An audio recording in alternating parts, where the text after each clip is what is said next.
Vamos lá, então. Então, vou falar um pouquinho sobre esse sistema de indicadores, né, a construção desse sistema de indicadores, e eu separei aqui em três grandes tópicos, né, primeiro os conceitos, depois o que a gente tem chamado de sistema de indicadores, né, no grupo, e alguns trabalhos desenvolvidos no LIS, mas aí eu vou resgatar um pouco do histórico para terminar na minha trajetória, né, eu acho que muitos vieram depois, né, para trabalhar com indicadores, eu já não estava acompanhando tanto depois do meu mestrado, então eu paro na minha história e no que a gente tem feito agora. Aí depois nas discussões eu acho que a gente pode abrir, se vocês quiserem discutir um pouco dos trabalhos mais atuais, né. Então, nessa primeira fase, a gente está imerso, né, no mundo de indicadores, né, seja a CAPES que vai direcionar bolsas para o IDH, de acordo com o IDH, o Índice de Desenvolvimento Municipal, ela diz que beneficia municípios menos desenvolvidos, quem mora de aluguel sofreu um pouquinho com esse reajuste de IGPM, PCA, o contexto do Covid, a gente tem as taxas de transmissão, taxa de mortalidade, taxa de desemprego, percentual de população em extrema pobreza, né? Então, nosso mundo hoje, a gente está imerso no mundo de indicadores, né?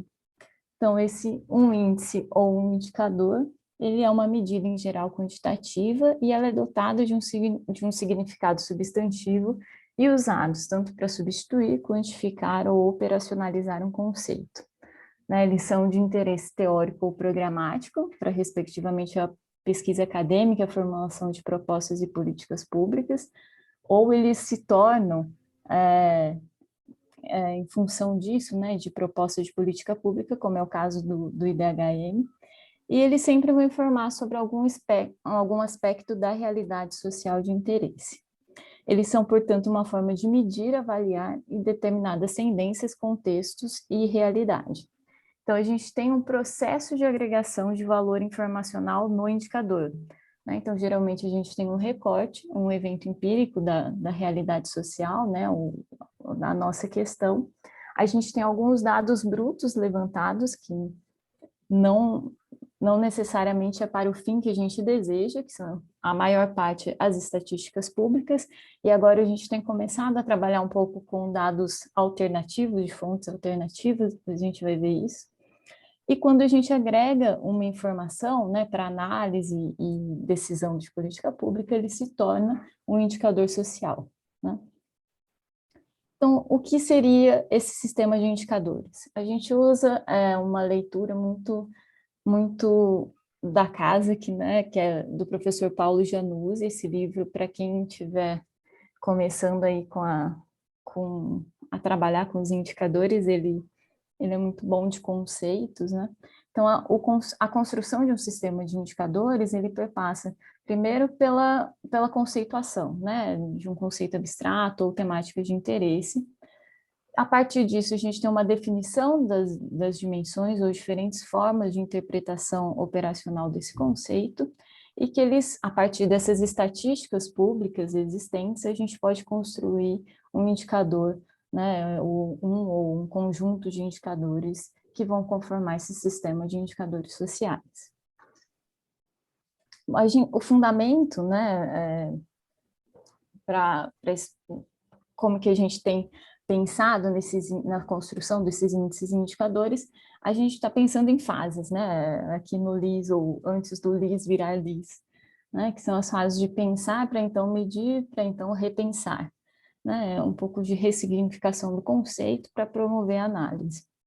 Então, a nossa pequena contribuição tem sido na questão da instrumentalização de parte do debate, né? Nesses últimos trabalhos, acho que toda a trajetória de quem trabalhou com indicadores aqui no LIS, e muito agora, né, nessa última fase, dos mais atuais, A gente tem trabalhado e avançado nessa construção de objetos mediadores que proporcionem uma capacidade empírica sistematizada de observar, medir e representar algumas ou certas dinâmicas territoriais. Né? Principalmente a gente tem investido um tempo maior nessas questões de modos e formas de representação. Então, a necessidade que a gente vê é de promover uma transposição de fronteiras entre os diferentes campos do conhecimento, e a gente realiza isso através das estratégias mediadoras. E um ponto de partida que o grupo tem trabalhado são os conceitos mediadores, né? Então, são palavras que operam como conceitos em diferentes disciplinas e perspectivas, mas são entidades negociáveis e elas vão permitir que distintas partes ou distintas disciplinas elas consigam discutir conceitualmente sobre as diversas dimensões de questão de interesse comum, como a vulnerabilidade, adaptação, resiliência, pobreza e exclusão social. Então, às vezes, ela tem a gênese em um campo do conhecimento, mas ela consegue ser trabalhada em outros diferentes campos. E esse diálogo é que faz com que esse conceito mediador, o conceito de fronteiras, ele seja um ponto de partida para a nossa análise. E esses conceitos mediadores, eles passam a ser explorados, né, de uma forma mais ativa a partir da operacionalização desses conceitos, que é realizada através do que tem se chamado de objetos mediadores. Então, eles vão facilitar a apreensão do conceito, eles respondem à demanda por elementos que, mesmo em condições de incerteza e conhecimento incompleto, eles vão ajudar a complementar a capacidade de observação e provocar o debate. Então, o que são esses objetos mediadores? Né? São esses índices, os indicadores, painéis, modelos de simulação. O que tem sido chamado pelo grupo de novas cartografias, como as cartografias do invisível, ou agora o nome mais novo, que são as cartografias de potência. Então, mas qual é o problema, né, com índices e indicadores? Principalmente aqueles que tratam com a representação de grupos e processos sociais nos territórios. Um dos grandes problemas, né, talvez o principal deles, é que existe uma multidimensionalidade dos processos que ocorrem no território, né, que eles existem em várias dimensões: sociológica, econômica, técnica, geográfica, ambiental, genética, histórica, filosófica. Tem a questão da construção social do próprio problema, né? Então, a gente tem diferentes dimensões que existem nos processos na realidade, né? E, como bem diz a Vera Teles, e o Miguel sempre coloca essa passagem, né, desse texto importante que ela tem, que mas isso significa dizer que, a rigor, os indicadores eles não medem a realidade, algo que estaria lá pronto para ser descrito. Eles participam da construção social da realidade, né? Uma vez que a gente pode pensar, quando a gente tenta representar, né, os processos sociais existentes em uma tela de computador, a gente precisa abrir mão de algumas questões e a gente precisa entender quais são as limitações dessas representações, né? Uma dessas questões também é que a gente geralmente trabalha com dados de estoque, ou seja, um dado que vai nos dizer sobre a fotografia de um dado momento, como é o caso do censo demográfico, né? Ele não vai captar a dinâmica, mas ele consegue nos fornecer um pouco dessa fotografia do momento, né? Então, a gente precisa sempre estar em mente essa questão, né, de que os indicadores e índices, eles não vão medir a realidade. E aqui está o tal temido cachimbo da aula de geoprocessamento, né, que a gente tem a questão da representação. Não é um cachimbo, é uma forma de representar o cachimbo. E é isso que a gente tem tratado, lembrado sempre nas nossas construções, né, que são formas de representação da realidade. Mas existe um índice, um conjunto de indicadores ideal para cada problema? As pessoas chegam até mim achando que eu tenho uma resposta mágica, né? Ou porque trabalho com indicadores que eu vou conseguir ter uma resposta mágica. E as perguntas mais frequentes que chegam para mim em função se existe um indicador pronto, né, ideal, a quantidade de indicadores, né? Porque tudo depende do método da abordagem que você utiliza, mas será que 500 indicadores seria tão adequado? Ou será que 5 indicadores explicam o seu problema? Né? A questão das diferentes fontes de dados. A Lígia, na semana passada, disse que no índice que eles fizeram, ela procurou sempre trabalhar com uma mesma base, né? Porque falaram que não era bom misturar fontes de dados. A gente tem trabalhado com fontes diferentes, porque a gente tem trazido também alternativas para tratar essas fontes diferentes de dados e também a capacidade de integrar esses dados. Né? Mas isso a gente pode falar mais para frente também. Outra pergunta que as pessoas querem muito são as estatísticas para análise. Né? Então, as fórmulas mágicas, se um índice é estatístico de forma significativa, estatisticamente significativo, se existe uma fórmula para eu aplicar e calcular o índice.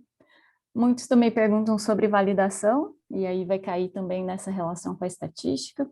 E muitos vêm perguntar sobre representações também, né? Se um mapinha com as cores verde e vermelho, eles podem sintetizar tudo que a gente pode falar. Né? Então, são essas questões que chegam até mim, são as mais frequentes, e aí, disso tudo, eu acho que a gente tira que a gente não pode julgar o coleguinha, né? A gente não pode julgar o índice do coleguinha. Ele tem as suas... Claro que a gente pode criticar as escolhas, mas nunca julgar. Tudo depende do conceito que ele está usando, tudo depende da operacionalização, tudo depende dos dados disponíveis. Então, depende de muita coisa. E aí, quando eu respondo que depende de muita coisa, eu acho que as pessoas não ficam tão felizes com as minhas respostas, mas, enfim, é isso que a gente tem pensado, né? Que tudo depende. Esse é um artigo, ele é de 2018, que tenta buscar por algumas formas de explicação, né, dessa construção dos indicadores. Eles usam um exemplo de construção do Índice de Vulnerabilidade Social em Nova York, e eles realizam algumas comparações com diferentes métodos de cálculo.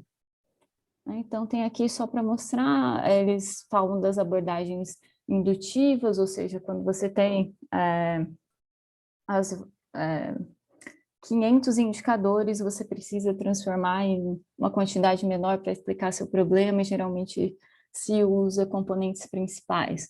Ou o que a gente tem trabalhado nessa abordagem, a abordagem dedutiva ou aditiva, a gente trabalha com um número reduzido de escolha prévia, né, para entrar no cálculo do indicador, e geralmente a gente usa uma normalização.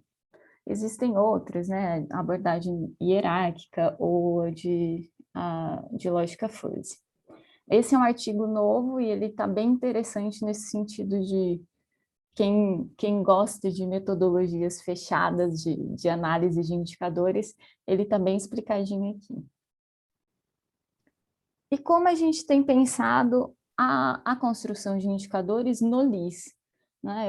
Eu sempre falo que a escola, o sistema migueliano, né, de construção de indicadores, ele não gosta, mas tem sido uma linha aqui no LIS há muito tempo, né, de ter essas fases, do pensar, medir e observar. Então, a gente tem a primeira fase de pensar, a questão de delimitação do escopo do estudo, a hipótese, produção conceitual, a escolha da abordagem teórica, a escolha das dimensões, né? A gente nunca consegue tratar todas as dimensões de um problema, a gente escolhe algumas e elas são justificadas. Né?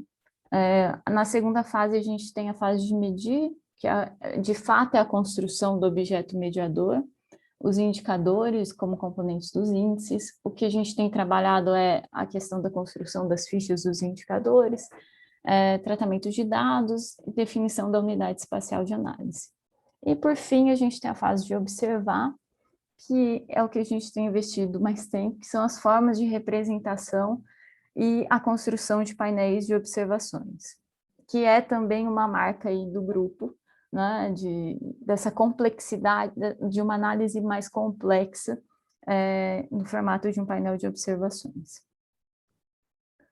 Como eu cheguei até aqui, né? Eu vou falar um pouco dessa trajetória pessoal, porque eu acho que envolve, eu sou resultado de muitos que passaram antes, né? Quando o Liz não era Liz ainda, né? Não tinha esse nome, então eu vou contar um pouco e paro até onde vai minha história, e depois a gente pode discutir dos trabalhos mais atuais, né? O início dessa história dos indicadores, como o Miguel começou a trabalhar, surge com essas duas pessoas. Essa é uma foto da minha defesa, mas era a única que eu tinha, que os dois estavam juntos. Então, quando a Aldaísa Sposati, a professora da PUC, agora já não, ela se aposentou, ela procura o Miguel, procura o INPE, né, para uma parceria, o Miguel e o Gilberto Câmara, para pensar um pouco nessa questão do índice. Essa história está contada nesse capítulo de livro que circulou no grupo, eu acho que semana passada, essa semana não lembro, que tem uma passagem de como surgiu essa parceria, enfim, que o Miguel disse que é um capítulo do Miguel e do Frederico Ramos, e eles fazem uma homenagem à professora Aldaísa Sposati, e ela procura o INPE para essa parceria, para pensar o mapa da exclusão e inclusão social na cidade de São Paulo, né? Com essa abordagem, com uma metodologia de análise geoespacial e tratamento matemático computacional. Ou seja, na época, na década de 90, isso era uma inovação, né? E lembrando que a professora Aldaísa trabalha na área de assistência social, que não tem nada a ver, quer dizer, até então não tinha tanto a ver com essa área mais de geotecnologias, né? Então, o mapa de exclusão e inclusão social da cidade de São Paulo tem 3 versões, é uma parceria entre a PUC, o INPE e o Instituto Polis, em São Paulo. Então, o mapa 1, eles sempre trabalham com os marcos do censo demográfico, então, o mapa 1 saiu entre 95 e 96, a gente tem o mapa 2, que eu não consegui a fotinha dele, e o mapa 3, que é o mapa de exclusão e inclusão social do município de São Paulo, de 2010. Com os dados de 2010, ele sai, publicado entre 2012 e 2013. Esse é o grupo do último mapa, coordenados pela professora Aldaísa, com o Miguel, Dirce Coga, Frederico Ramos, Caso Nakano e Gustavo Coelho. E eu termino meu mestrado em 2012 e já entro para essa equipe para fazer parte desse último mapa, do último mês, né, desse mês 3. Então, essa é a trajetória. Como que eu acabei trabalhando com indicadores? Né, o meu mestrado foi com indicadores, mas eu entro também nessa história que já existe há muito tempo, nessa parceria entre Aldaísa e Miguel. Mas antes de mim, eu entro em 2010 no INPE, antes de mim, muitos já passaram, e esses 3 eu acho que foram os que de alguma forma, eles colaboraram diretamente para o meu trabalho, né, em 2010. Eu sou resultado desses 3 trabalhos, quer dizer, o mestrado ele é resultado um pouco desses 6 trabalhos, né? O mestrado do Frederico Ramos, até hoje ele trabalha com o Miguel. Olha que engraçado, né? A gente fala que nunca mais vai trabalhar com o Miguel, mas a gente sempre volta e sempre continua trabalhando.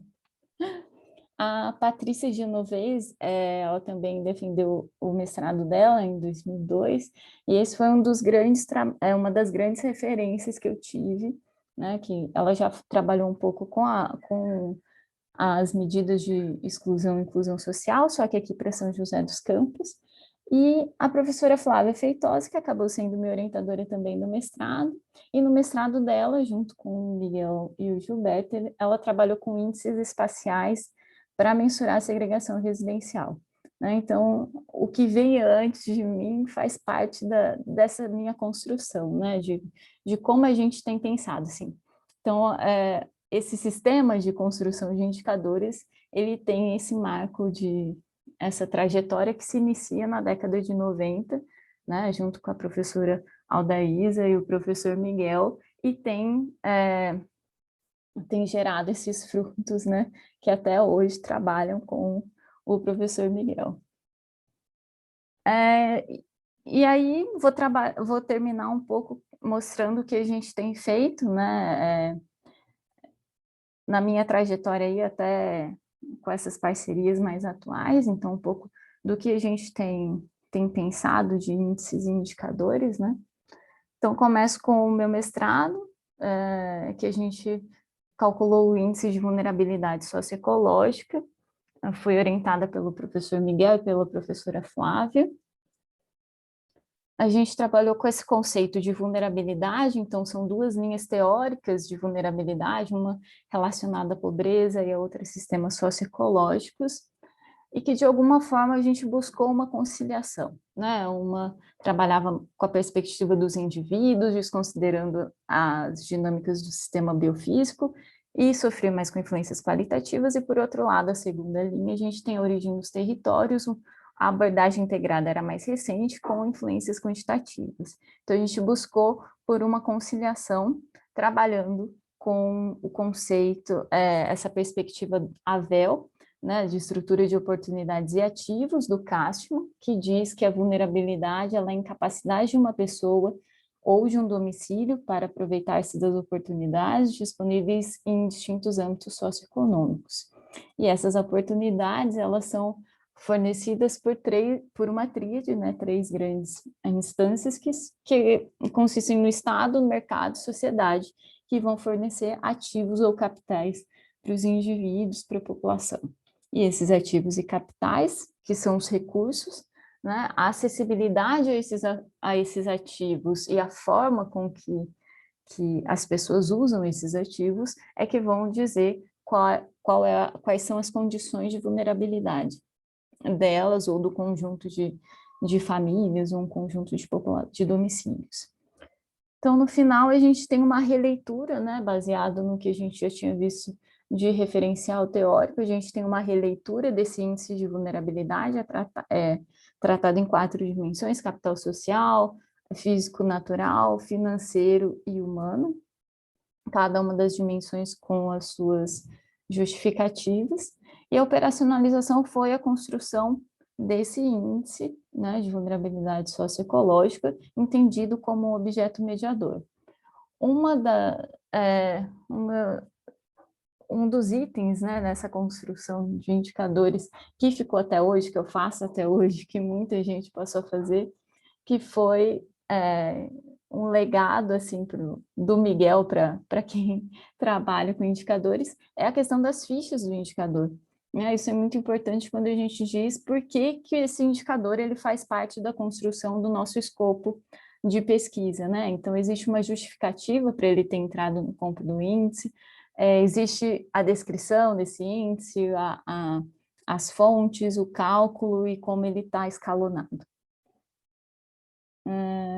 A gente trabalhou com diferentes fontes de dados, construção de uma base celular para integração desses dados, e no fim a gente tem o índice, que aqui é pela abordagem de adição, né, que os indicadores são somados e escalonados em dimensões, e depois no índice final, a gente tem uma régua também de leitura para esse índice, e no final a gente tem a construção de um painel de observações.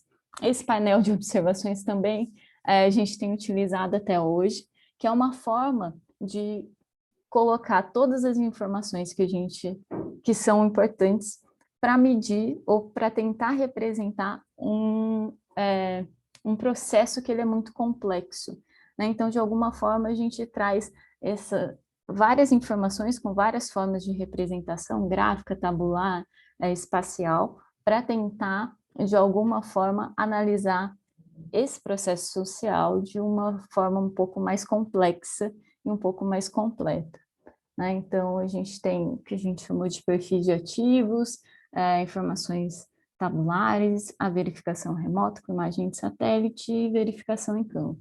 Então, a gente sempre tem um conjunto de informações para tentar buscar uma análise um pouco mais complexa. Aqui é outro tipo também de painel de observações.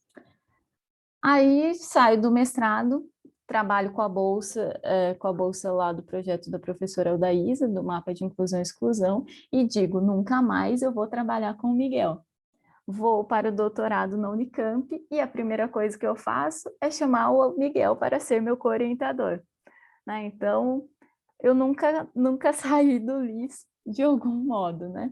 Miguel passa a ser meu co-orientador, o professor Roberto do Carmo é o meu orientador lá no Unicamp, e a gente trabalhou com alguns índices e indicadores em várias escalas, mas uma das fases, né, que eu acho mais importante e que a demografia me dava um suporte, né, por é, ela está inserida no Instituto de Filosofia e Ciências Humanas, que era a parte qualitativa, né, dos dados primários. Então, eu trabalho com os dados, com a região metropolitana de Campinas, e nessas dimensões. A gente trabalhou com a escassez hídrica na região sudeste entre 2013 e 2015. Pelo visto, ela não passou ainda, estamos vivendo a mesma crise hídrica com maior intensidade, né? Mas naquela época a gente trabalhou com essa questão de análise documental, a dimensão institucional, que tinha sua escala, os dados, os métodos e análise, a dimensão da população e a dimensão da percepção da população.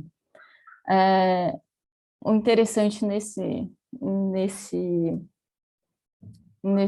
na tese foi que eu trabalhei com algo que eu queria trabalhar, não tinha tido oportunidade, que foi a construção de um survey, né? Então, ele tinha 47 questões e basicamente era para verificar a percepção da população em relação à crise hídrica. Eu sempre mostro a foto que são os meus ajudantes de campo, né? Vulgo meus amigos, e o Rogério que fez o programa para a gente ir para campo e aplicar os questionários. E aí a gente conseguiu também, de alguma forma, fazer um indicador a partir desses dados qualitativos, né, os dados primários, que a gente chamou de tipologia de percepção. É para verificar se a população do município de Campinas percebeu escassez hídrica enquanto um desastre. Então, a gente pegou 3 questões chaves no nosso questionário: se sofreu com falta d'água, se mudou, se diminuiu o seu consumo, ou seja, se mudou, se te afetou, né, diretamente de alguma forma, e se achava que Campinas tinha vivido uma crise hídrica, porque a mídia falava toda hora em crise hídrica, né, mas o que a gente percebeu é que em muitos bairros faltava água, em outros bairros não, né, era uma falta de água seletiva. Então a gente queria ver um pouco dessa percepção espacializada, né? No fim, a gente teve 200 entrevistas, 200 entrevistas, por questões do comitê de ética a gente não pode identificar, e a gente fez uma análise dessas tipologias, né, se sofreu ou se não sofreu, se acha que foi um desastre ou não, por macrozonas, e também compôs o painel de observações com todas as medidas que a gente tinha, né? Então, a localização da macrozona, no nível municipal, a questão da segurança hídrica institucional, a segurança hídrica da população, e aqui depois a tipologia de percepção daquela macrozona, né? E a verificação em campo. Aí também a gente teve entrevistas semi-estruturadas com gestores para pensar qual era a percepção deles sobre a crise hídrica em Campinas. E aí continuo trabalhando com o Miguel, volto para o INPE nesse pós-doc, ele está terminando agora, né? O que a gente tem desenvolvido, eu vou contar um pouco, ainda as medidas não estão integradas, mas eu vou contar um pouco do que a gente tem desenvolvido. A nota técnica que ela reviveu essa semana, graças a Renata, no Instagram. Então, a gente construiu o índice de vulnerabilidade metropolitana Covid-19. Claro, a nota técnica tem outras dimensões de análise, mas o índice de vulnerabilidade foi uma medida que a gente pensou especificamente para a Covid-19, trabalhando com os ativos das famílias, dos territórios e do sistema de saúde, né? Foi o nosso objeto mediador. Aqui tem quais foram os indicadores. E como a gente trabalhou numa escala municipal, a gente conseguiu um conjunto de informações e de dados com uma variedade maior, né, de fontes de dados. Então, essa questão de escala também nos permite trabalhar com mais ou menos dados, enfim, depende do seu escopo, né, do que você pretende ou não. O índice também foi basicamente soma escalonamentos, indicadores em dimensões e no índice final, também uma régua para leitura. E a gente teve não só o mapa vermelhinho e verde, né, de condições de vulnerabilidade, mas também o esquema dos radares, que a gente tem usado muito também, né, para ver um pouco como está o importante desses índices e indicadores que a gente tem trabalhado ao longo dos anos é a capacidade de decomposição deles, né? Então, a gente consegue, de alguma forma, verificar qual é o indicador do conjunto inicial escolhido que pode estar influenciando mais ou menos na condição de vulnerabilidade final, né? Essa decomposição dos índices, ela também passa a ser um fator importante para a gente. E aqui também a gente pensou em sub-regiões para a questão da Covid, e a gente chega nesse projeto da trama verde e azul para a região do Vale, que começa com um projeto de pós-doc, mas o Miguel aí está alçando voo, quer dizer, ele sonha em alçar voos maiores com esse projeto da trama, né? A gente já tem alguns resultados, indicadores que a gente tem trabalhado, então a Gabriela defendeu o mestrado e trabalhou com microsimulação espacial, pensando na mobilidade para trabalho aqui no Vale, aqui mais um painel dela. Ela trabalhou com esses grandes fluxos intramunicipais para trabalho também. Esse foi um trabalho que a gente apresentou na ALAP, que a gente trabalhou com tipologias territoriais, então sobrepondo informações de população, áreas protegidas, assentamentos precários e suscetibilidade à inundação e movimento de massa. Um outro índice que a gente criou foram as tipologias de ocupação, então a sobreposição de informações de população, luzes e áreas protegidas. Tanto esse quanto o trabalho anterior foi em parceria com a Ana Carol, com o Miguel e com a Silvana. A Suzana, do PIBIC, tem trabalhado com elementos estruturantes da mobilidade, então a gente está trabalhando agora com um conjunto de fontes alternativas, com o que a gente tem chamado de tipologias da mobilidade aqui do Vale, a partir da análise dos dados do OpenStreetMaps, né? Então, esse aqui é o município de São José, então a gente tem trabalhado com essas vias invisíveis, né? Um pouco do que existe para além das rodovias Dutra e Carvalho Pinto aqui no Vale. Um outro grupo que eu tenho trabalhado é o grupo do doutorado, né, que é a hidromegalópole, que a gente tem chamado, e o cálculo do índice de segurança hídrica. Começou com o meu doutorado e agora o Augusto já tem trabalhado tanto no mestrado quanto no doutorado dele com esse índice de segurança hídrica. E aqui um exercício que a gente tem feito, que ainda não está finalizado, que foi pensar nesse IDHM, essa é a dimensão de renda, né, do IDHM aqui para a região do Vale.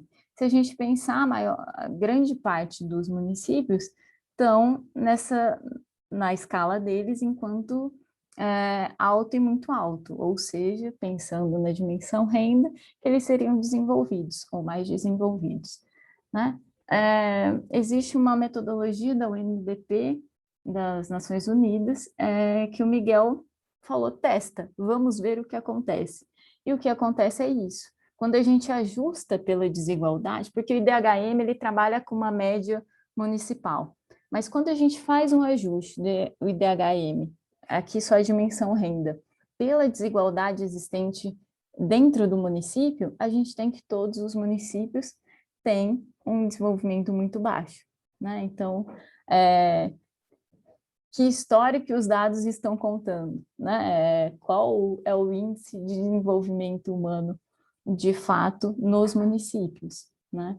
Então, é um trabalho que ainda está em andamento, falta ajustar as duas outras dimensões, que uma, a de longevidade, que é a mais problemática, para tentar depois calcular o IDHM ajustado no final. Eu trabalho com essa mensagem, né? O que as pessoas vêm me perguntar, qual que é a receita desses sistemas de indicadores? De que não tem receita, tudo depende, né? Tudo depende do seu escopo teórico, dos dados disponíveis, do que você quer representar, das dimensões escolhidas. Então, eu não consigo dizer se existe uma receita de passo a passo para construir um sistema de indicadores, né?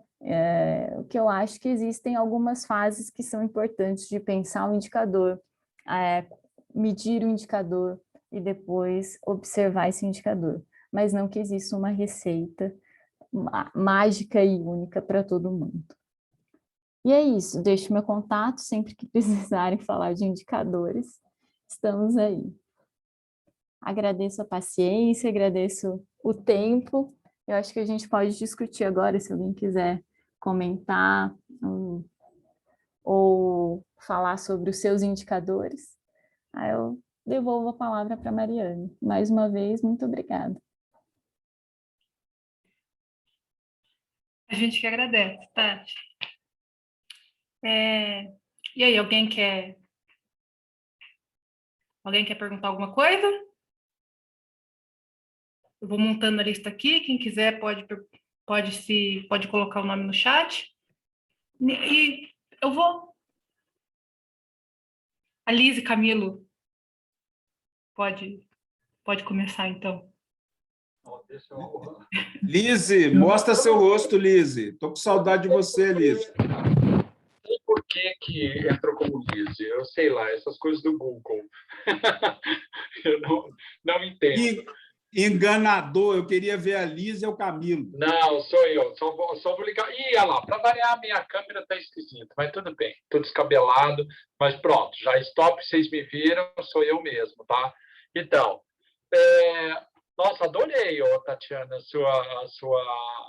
a sua apresentação. Eu cada vez que eu ouço falar de indicadores, eu acho que a fotinho apareceu lá, eu estava lá de intruso lá na sua dissertação, né, de mestrado, né?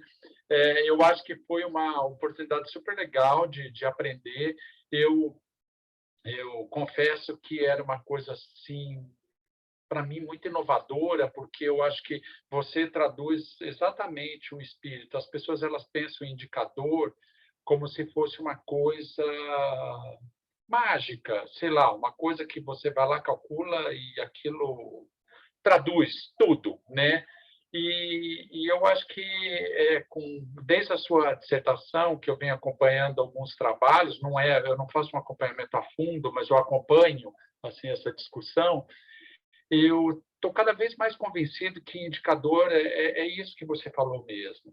E mesmo os indicadores que são quantitativos e que, teoricamente, têm uma unidade associada, e eu brinco muito com o RAND, que, né, as pessoas elas vêm com essa ideia. As pessoas elas falam assim, como eu calculo? Né? Eu falo, mas para que você está calculando isso? Né? Qual que é o teu interesse? Né? Então, assim, eu estou cada vez mais convencido de que indicadores, eles são exatamente o que você definiu. Eles atendem exatamente aos propósitos que a pessoa está colocando. E eu gostei de você falar que não pode falar mal do indicador do outro, né? Você pode criticar, talvez entender, ou talvez assim questionar por que não fez diferente, se fizesse diferente, qual era o impacto. Então, essa discussão, acho que ela é válida. Mas julgar, assim, falar assim, aquele indicador lá, sei lá, é bem esquisito aquele negócio lá, né? Eu acho que a gente tem que aprender. E eu aprendi também uma outra coisa que eu achei extremamente útil e que me causou muita estranheza quando eu vi pela primeira vez, foram os painéis. Então, assim, aquilo me causava assim, uma certa agonia, porque o que eu queria? Eu queria os mapinhas que você falou, que iam de azul a vermelho, de verde a vermelho. Era isso que eu queria, era isso que eu entendia. Né? E se aquilo era significativo, se não era, se aquilo realmente existia ou era efeito casual. Era isso que eu queria. Depois eu fui aprender que não, tem muita coisa por trás daquilo. Então, assim, eu acho que a construção do indicador, eu entendo assim, é construir o seu próprio entendimento do negócio, sabe assim? É quase como quem faz mineração de dados.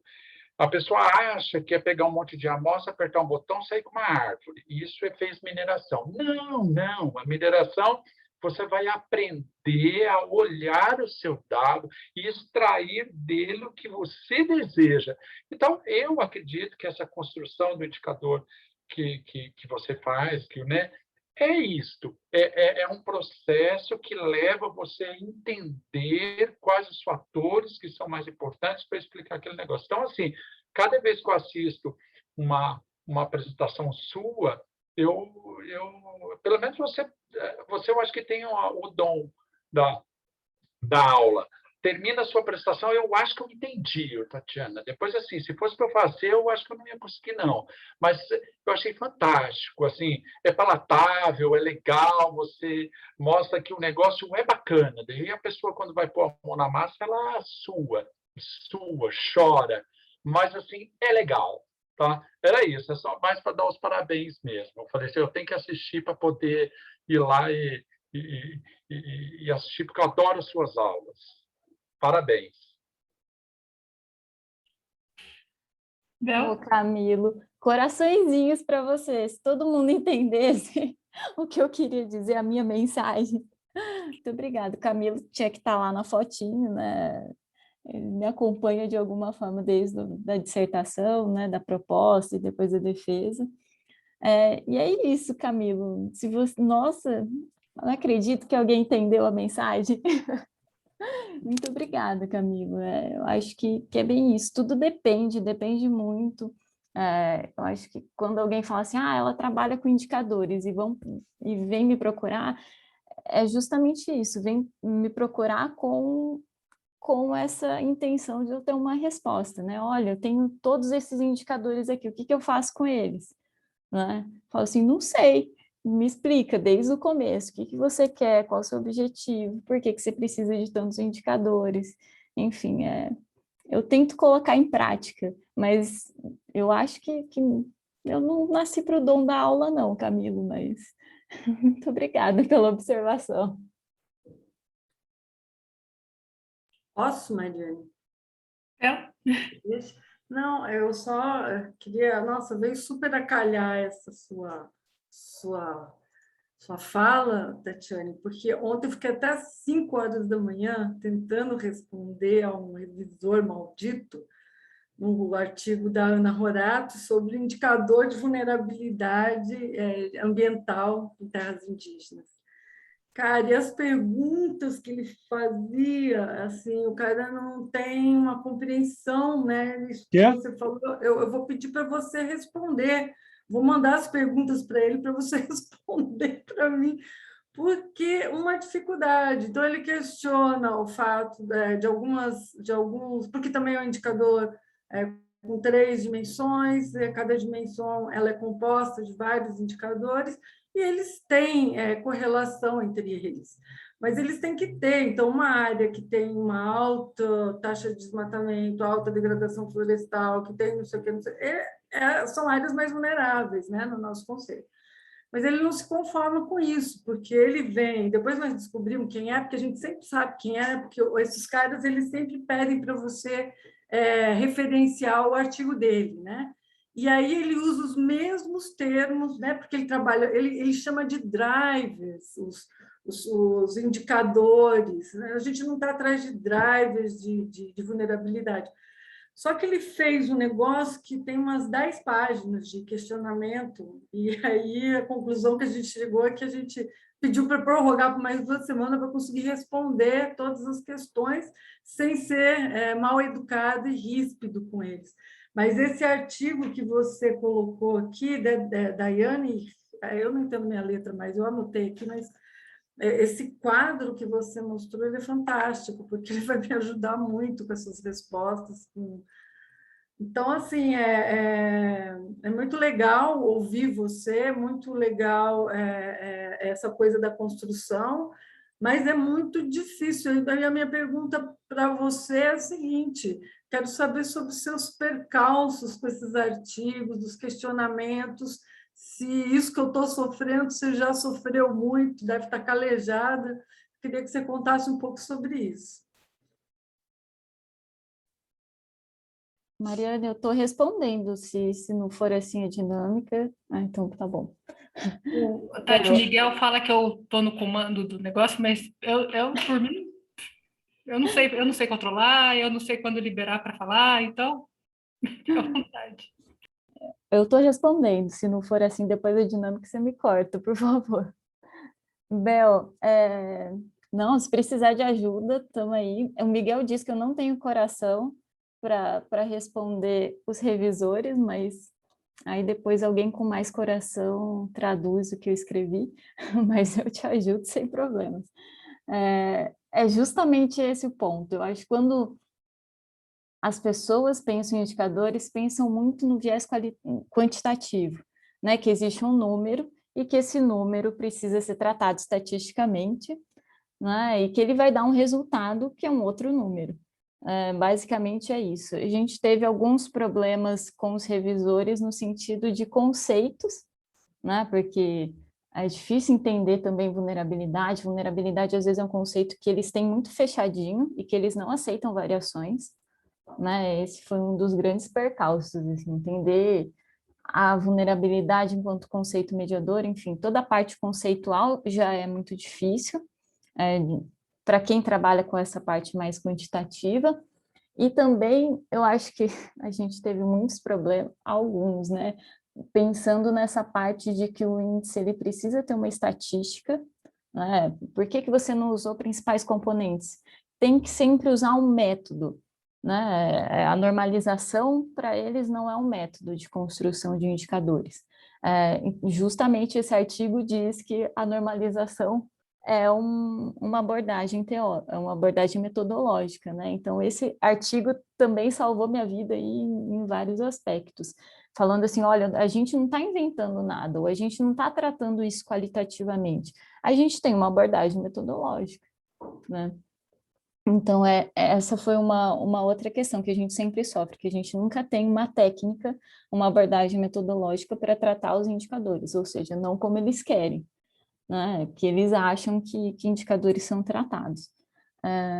E, de fato, o painel de observações, como bem lembrou o Camilo, é também uma forma muito difícil da gente pensar. Para explicar, ela é fácil, mas quando a gente vai analisar, também é muito difícil, né? Então, esse foi um outro problema que a gente teve, assim, desses percalços, né? As pessoas entenderem qual é a concepção do painel de observações, porque eles acham que a gente joga tudo num lugar só e tenta analisar tudo junto, né? Esse é um dos percalços também, mas eu acho que o que mais pega é essa questão da técnica, né? Que tem que ter uma técnica conhecida deles para calcular indicadores. No nosso caso, ainda tem uma questão que ele coloca, esqueci aqui, vou lembrar daqui a pouco, vou ver se está ruim, dormi pouco essa noite. Mas já sei, porque uma das coisas que a gente fez foi pegar o indicador, foi fazer a construção desse indicador a partir de questionários com especialistas, tal, para dar pesos. E aí o que ele questiona é o seguinte: mas se você já sabe quais são os indicadores, se você já sabe quais são os pesos, então você não teve surpresa nenhuma, você já tinha a resposta, entendeu? E aí como é que você vai explicar isso para o cara, né? Então, o único jeito é fazer uma análise, pegar um saco, enfiar todas as variáveis lá dentro, chacoalhar, fazer uma análise estatística, e nem interessa a variável que der, não interessa, né? Pode ser a coisa mais louca do mundo, né? E você vai enfiar no seu indicador porque não tem correlação com outras, porque, enfim, é muito complicado isso, esse mundo de indicadores de vocês. Não, essa é uma outra questão também, né? Trabalhar porque às vezes eles querem também dados já consolidados. Então tem que ser, por que que você não trabalhou com dados do censo? Por que que você não trabalha com dados oficiais? Né? Também tem essas questões, mas, enfim, o grande problema é isso, né? Quando as pessoas passam a julgar o seu índice de uma forma que eles nem procuraram entender o porquê de você estar fazendo todo o passo a passo, né? Dessa construção de indicadores.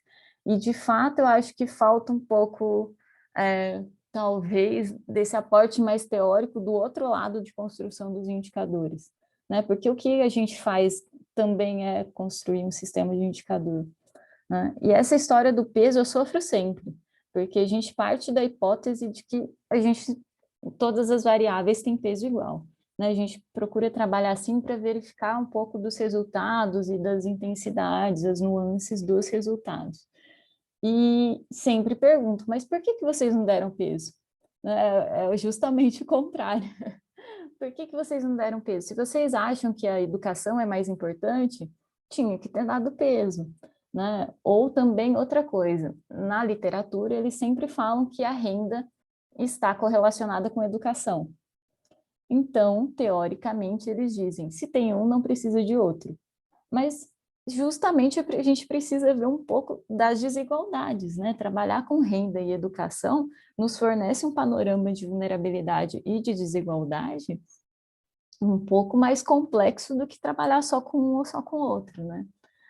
Então, de fato, é muito difícil trabalhar com quem já tem as ideias pré-determinadas sobre indicadores e acham que é a receita mágica, né, que eles precisam trabalhar. Legal, obrigada, Tati. Imagina. Tati, eu fiquei com uma dúvida, né, enquanto você estava conversando, que você coloca que não tem receita, né? Não tem o indicador certo. Mas tem, assim, você já passou por alguma coisa que estivesse muito errada? Assim, o que que você olha e você fala assim, não, esse indicador não faz sentido, isso é uma red flag. Olha, na construção, sim, não é que eu vou pegar todos os indicadores e eu falo assim, ó, claro, a gente faz uma escolha prévia do que a gente acha que vai ser importante para operacionalizar o nosso conceito. Mas pode ser que eu chegue lá no fim e diga, nossa, tem um indicador aqui que está dando problema, no sentido de ele não está adicionando nenhum conteúdo mais, ou ele é muito estável de alguma forma, né? E ele não consegue fornecer alguma intensidade ou essas nuances de desigualdade. Pode ser que a gente chegue lá no fim e diga, nossa, a gente precisa recalcular, né? E pensar de novo se ele faz parte dessas medidas para tentar operacionalizar o conceito. Você falou isso e ontem acabou de acontecer isso, que foi um projeto da Paraíba, que a gente tem trabalhado com...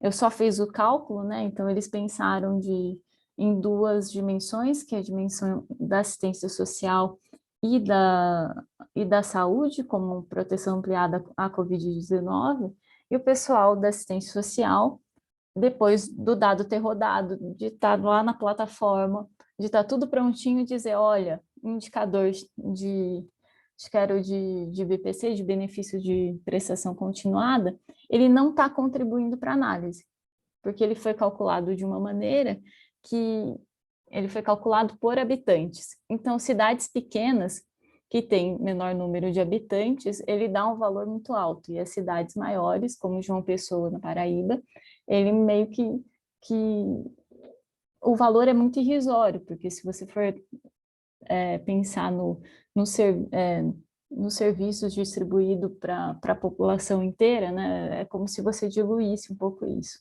E aí, no final, eles chegaram à conclusão de que esse indicador ele não estava contribuindo para a leitura do índice final. Então, a gente vai e calcula sem o indicador para verificar qual é o resultado, né? Então, é um pouco de tentativa e erro no sentido de você imagina uma coisa, mas pode ser que no final não é aquilo que você imaginou, e aí você vai tirar a prova se de fato o que você tinha imaginado com ou sem aquele indicador se faz sentido ou não. Só complementar a Tati em duas coisas. Eu acho que quando você faz a pergunta, Mariana, primeiro tem que fazer um corte, né? Você viu que a Tati tratou de um conjunto grande de construção de sistemas de indicadores, mas são indicadores no campo social. Isso faz toda a diferença. Tá? Então, se eu for falar de vulnerabilidade ou suscetibilidade de um elemento ou de um processo físico, a medida é muito mais qualificada, quantitativa, qualificada no sentido quantitativo, da medição. É um elemento direto, né? Eu pego um tarugo de solo, vou para o laboratório e dou a porcentagem de tal coisa que tem naquilo.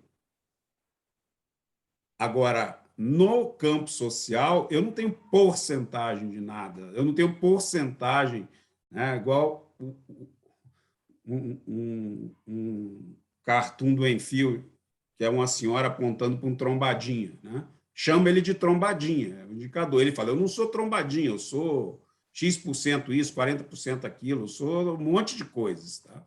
Então, no campo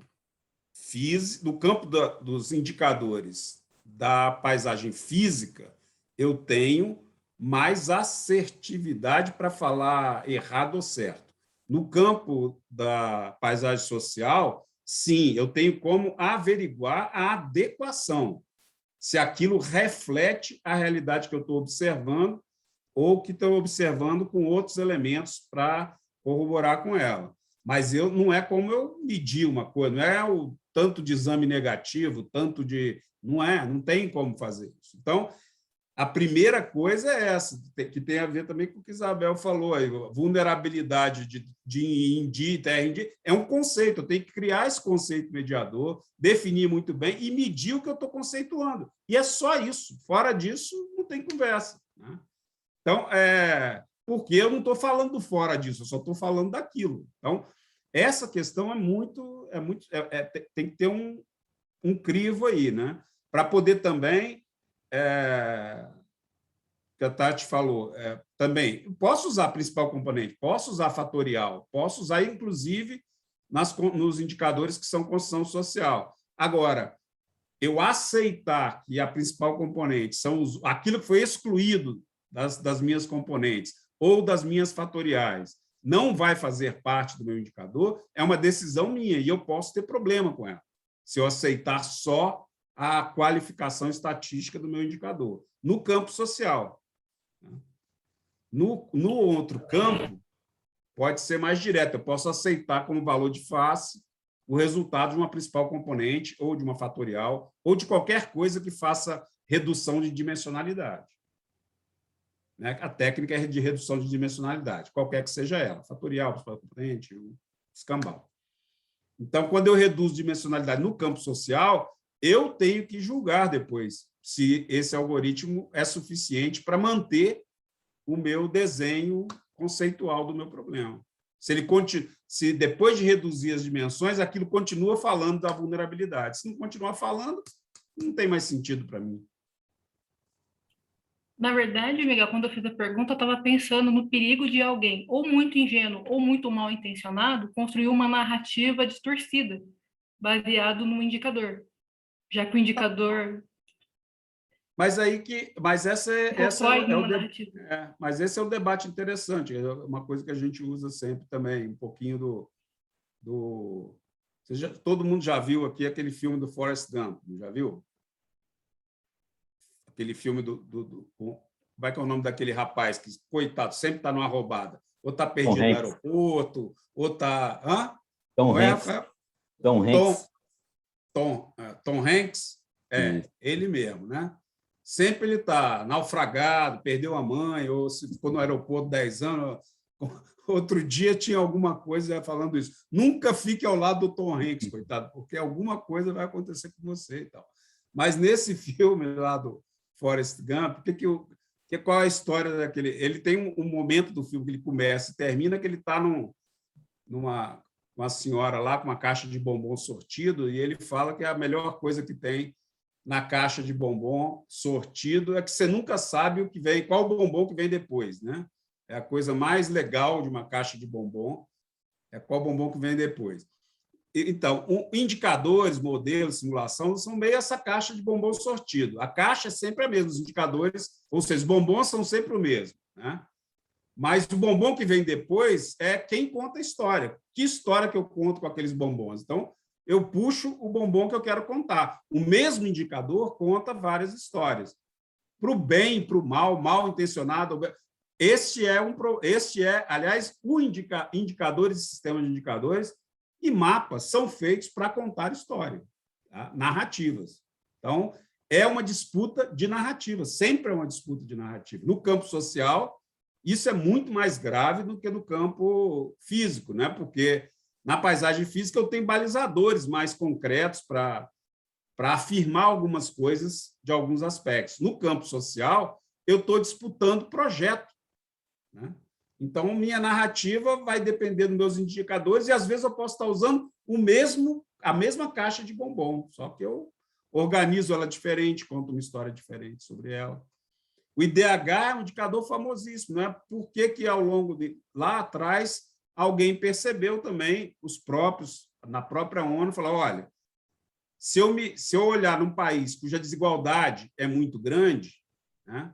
Desigualdade de renda é grande, desigualdade de saúde é grande, esse cara vai estar mascarando um monte de coisa, porque do jeito que a gente está fazendo a conta, esse indicador acaba... Então, esse simples exercício que a Tati fez, fazendo uma modificação na metodologia, porque a gente não tem o dado exatamente que precisa, né? Que é quase o dado individual de cada domicílio, mas mostra rapidamente que é a mesma, é um indicador, um ajuste ou não, e duas histórias você conta sobre a região. Então, contar a história é função de indicador, é a natureza dele. Se ela vai ser mal intencionada, bem intencionada, é exatamente esse o papel dele, disputar coisas quando é indicador no campo social, que é a área que a gente trabalha mais, né? Essa mistura de sócio-territorial, socioambiental. E lembrando a máxima do Miguel também, que dados torturados confessam. É minha, mas eu uso muito. Isso é estatística. Isso é estatístico, Tatiana. Exatamente. A estatística é isso. Essa é da estatística, né? É uma máxima que foi feita para a estatística. Dados torturados confessam, então... E Miguel usa muito. Eu uso sempre. Bastante. Tá. Rafael, você quer... Queria. Pode falar. Valeu. Primeiro, para parabenizar, né, Tatiana, aí pela apresentação, deu para aprender muita coisa aí nessa área. E eu, na verdade, compartilhar um pouco do sentimento para saber se tu tivesse essa mesma sensação no processo de criação dos índices.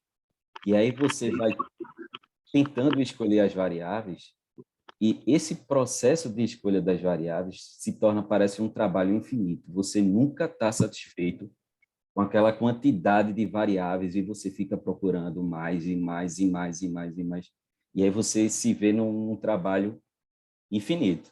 E aí eu queria saber contigo qual é a maneira que tu coloca um limite para tu mesma, para dizer, não, aqui tá bom, não vou mais avançar e essa escolha tá o suficiente. Existe alguma maneira de tu se colocar esse limite? Rafael, obrigada. É uma questão interessante aí. Eu acho que a gente sempre trabalha com aporte teórico, né? Então, o que outras pessoas já fizeram. O limite é um pouco moldado por isso, né? Por onde os o que já foi feito, quais os indicadores que são mais utilizados para determinada temática ou não. Mas um outro limite que a gente tem é a questão da própria existência dos dados, né? Às vezes a gente pode inventar muito, a gente quer pensar, a gente pode construir indicadores que eles são associados com outros, enfim. A gente pode pensar em conexões malucas, mas a gente não tem dado para isso, né? E geralmente a gente esbarra nessa questão, principalmente quando a gente vai trabalhar com escalas menores, né? O setor censitário, a distribuição intramunicipal. Então, a gente tem esses fatores, né? Um pouco os limites são impostos pelos dados, né? A gente pode até querer fazer muita coisa, mas basicamente é isso. Os dados que eu trabalhei, por exemplo, no mestrado e no doutorado, quando a gente trabalha com censo demográfico, né? No, nos setores censitários, nesse nível, né, de setores censitários, a gente tem um conjunto de informações, né? E, enfim, não que a gente fica limitado a elas, porque a gente pode pensar como proxy, né? Pode pensar como uma variável que pode ser que ela explique alguma coisa ou dê indicações de explicação de alguma situação, mas a gente tem esse rol, né? O censo tem aquelas questões e a gente trabalha com aquelas possibilidades dentro do censo, por exemplo, né? Então fica um pouco também limitado ao dado possível, né, existente que a gente tem no momento. Tá, joia, valeu. Imagina. Naila? Bem,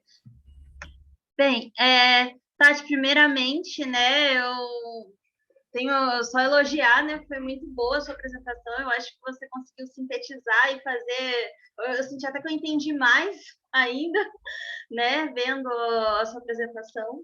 Eu gostei muito de você ter trazido, né, essa trajetória, e que eu vejo que essa trajetória influenciou, inclusive, no meu trabalho. Eu conheci o seu trabalho, conheci esses outros trabalhos também, e influenciou para que eu chegasse aqui, né? Então, você é uma grande inspiração para mim, assim como outras pessoas aqui do laboratório.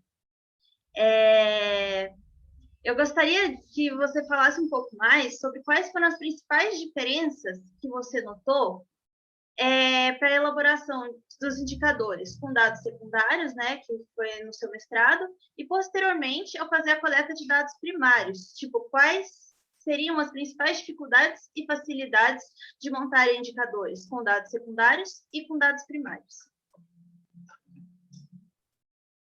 Ô, Naila, obrigada. Obrigada mesmo.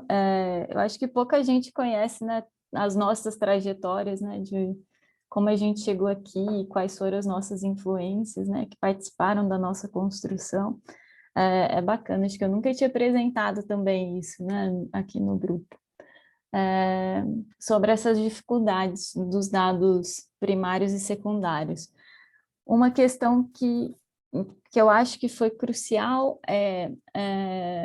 os dados primários, eles foram uma fonte muito interessante do processo, né? A coleta, enfim, montar as tipologias, tudo. Só que o que a gente tinha a gente esbarrava na questão estatística, que a nossa amostra não foi estatisticamente significativa, né? Aí o Camilo pode me bater depois, mas muita gente falava que eu não podia expandir a minha amostra para o município inteiro. De fato, ela não foi construída para tal, né? Mas eu acho que a construção dos indicadores com os dados primários, para mim, eu já sabia quais indicadores que eu poderia construir no momento que eu fiz as perguntas, né? Então, eu já pensei na construção dos meus indicadores, na construção do meu questionário, qual seria o indicador que eu poderia construir depois. Eu acho que essa é uma das grandes vantagens nesse sentido, né? De você ter esse controle para você medir o que você quer saber, né? Então, era basicamente isso. E aí a gente volta nessa questão da limitação dos dados, né? Que eu estava falando. Então, os dados primários, eu acho que te permite, desde a construção deles, medir o que você deseja, né? Com as variáveis que você colocou ali. E já os dados secundários, você tem essa limitação, né, do que já foi coletado, as limitações da questão da espacialidade, questão da unidade, né, de tratamento, a questão temporal também, que é uma outra questão, né, bem importante. O censo demográfico, ele é feito a cada 10 anos, né? Agora a gente está com um gap um pouco maior. Esperamos que saia 2022, estamos torcendo para isso, mas a gente tem essa questão temporal. Muita coisa acontece em 10 anos, né? Como bem lembrou o Miguel, esses processos sociais, eles são muito dinâmicos, né? Então, toda vez que a gente mede alguma coisa, eu principalmente, com o censo demográfico, eu procuro buscar um pouco disso, né? Resgatar que existe uma limitação. Foi uma fotografia de 2010. A gente continua usando esse dado? Claro, é um dado oficial, é o dado que a gente tem uma representação muito grande para o território do brasileiro, né, a questão da cobertura, a gente vai continuar usando, só que a gente vai trabalhar sempre sabendo das limitações dele. Ele foi um dado de 2010, que mostrou a realidade de 2010 e que muita coisa pode ter mudado até 2021. Né? Então, eu acho que essa questão dos primários e dos dados primários e secundários tem lá suas vantagens, né? Mas a gente também tem muitas limitações, acho que mais do que as vantagens.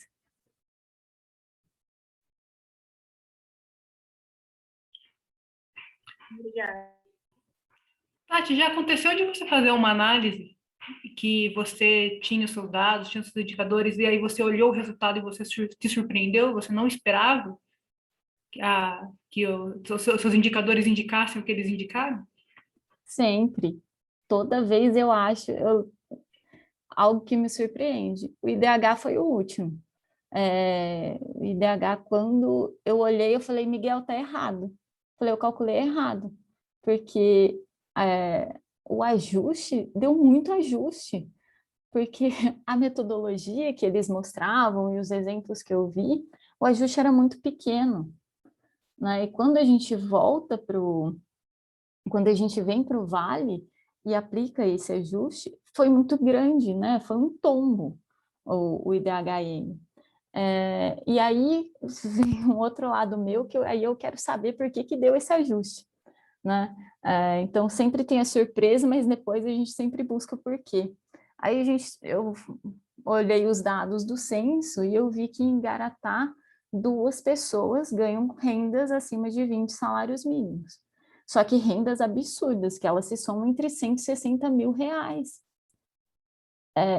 Eu não sei o que é isso, eu não sei o que é ganhar 160 mil reais, né? É surreal. E aí mostra que, nossa, de fato existe uma desigualdade muito grande dentro do município e que a gente às vezes não faz ideia. E a primeira coisa que eu vi foi o dado que eu peguei do censo, sei lá, bati um 0 a mais, né? Fiz algum erro. Aí fui lá, procurei mais 2 bases, pedi para o meu marido baixar a base e falar assim, ó, não mexe, só abre a tabela.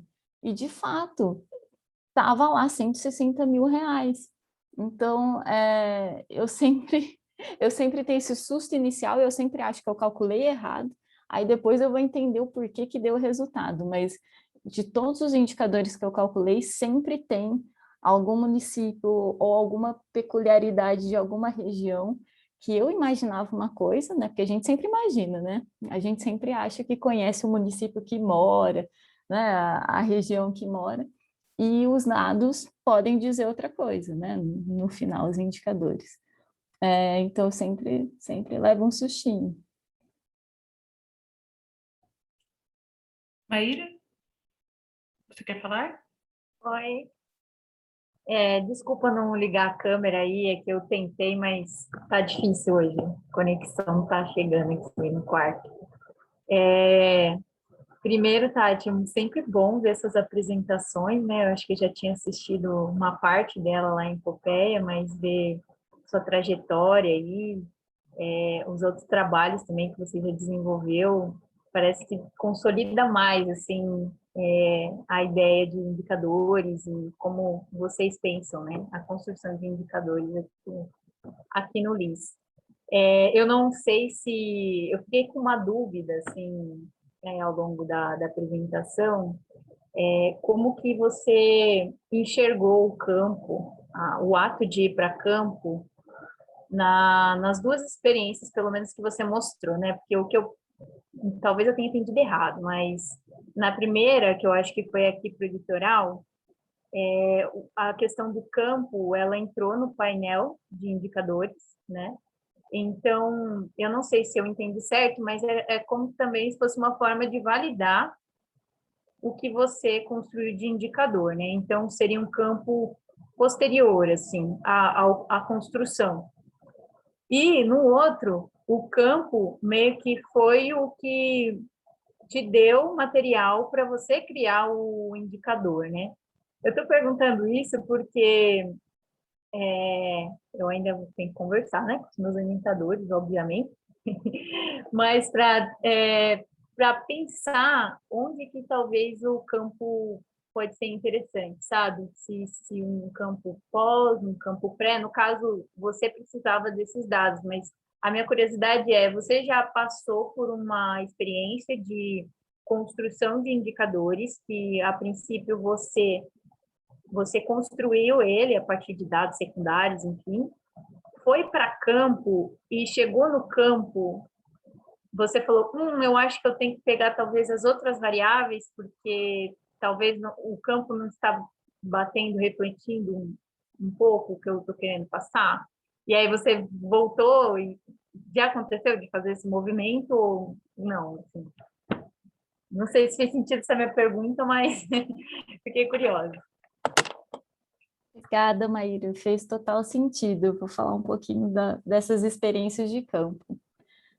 A primeira do mestrado foi um campo de validação, mas um campo assim, eu já tinha calculado e aí eu já sabia de alguns lugares que eu queria visitar, porque eu queria pegar justamente esses extremos, né, eu queria visitar todas as regiões do município, só que eu queria ver algumas situações específicas que deu no índice de vulnerabilidade. Então, de fato, eu já tinha um resultado, e eu acho que a validação pós-cálculo, ela é interessante porque nem tudo, de fato, bateu, né? Eu fiz campo 2 anos depois. Tinham algumas áreas que elas tinham um processo de urbanização, enfim, que era diferenciado, que 2 anos é muita coisa, né? Por exemplo, aqui em São José, não fiz em São José, mas o Pinheirinho, ele aparecia em 2010, mas aí fizeram uma reintegração de posse, ele não aparecia mais, né? Só que se você ainda calcula indicadores usando o censo demográfico de 2010, ele vai aparecer no seu indicador, né? E quando eu cheguei lá no litoral, eu vi que muita coisa não batia, e aí eu tive que procurar uma explicação. Uma das explicações, é claro que que a gente achava que fazia sentido, é que no litoral, principalmente no litoral norte, você tem casas de segunda residência, né? Então, você tem domicílios de segunda residência que as pessoas utilizam só para o verão, elas não moram lá. E aí, eu cheguei no local que você só tinha mansões e que estava dando que era uma área vulnerável. E aí eu não entendia o que está acontecendo, né? Mas de fato, e aí uma das explicações, buscando em literatura e conversando com o pessoal de lá, é que quem foi entrevistado não foram os donos das mansões. Muitos não foram entrevistados e poucos, os que existiam, eram os caseiros.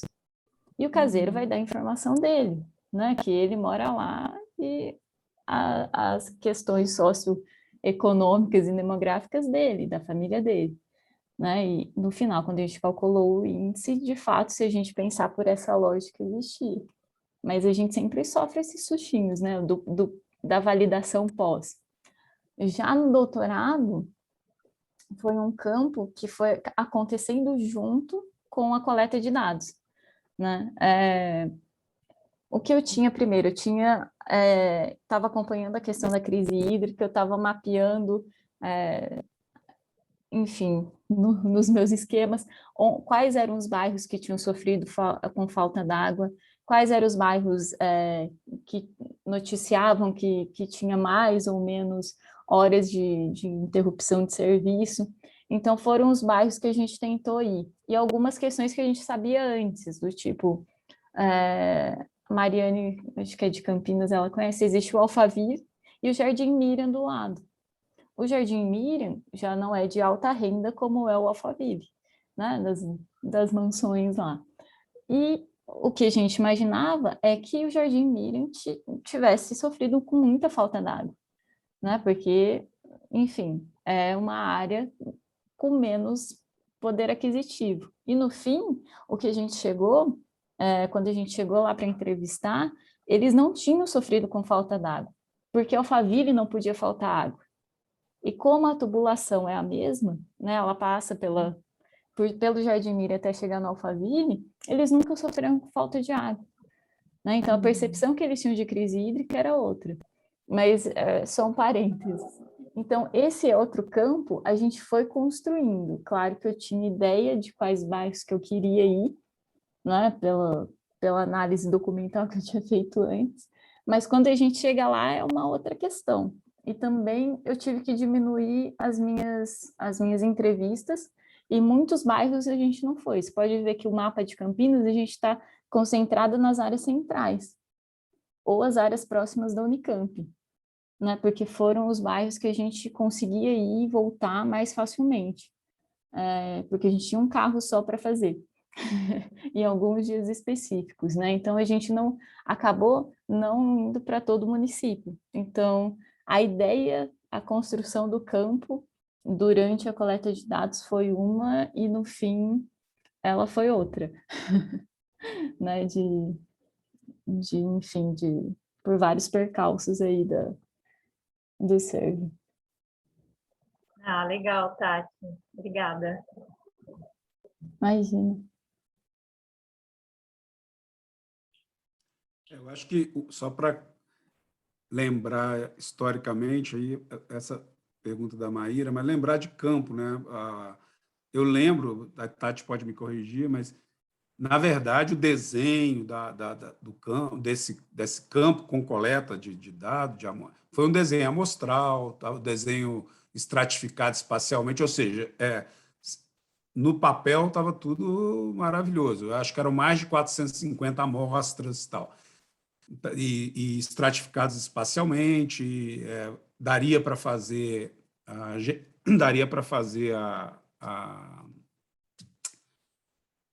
com as amostras que estavam desenhadas, daria para a gente fazer me faltou o nome agora. A expansão da amostra. A expansão da amostra. Daria para fazer a expansão da amostra e falar para algumas outras áreas, estatisticamente. Então, foi tudo estatisticamente muito bem desenhado, bem bonito, bem legal.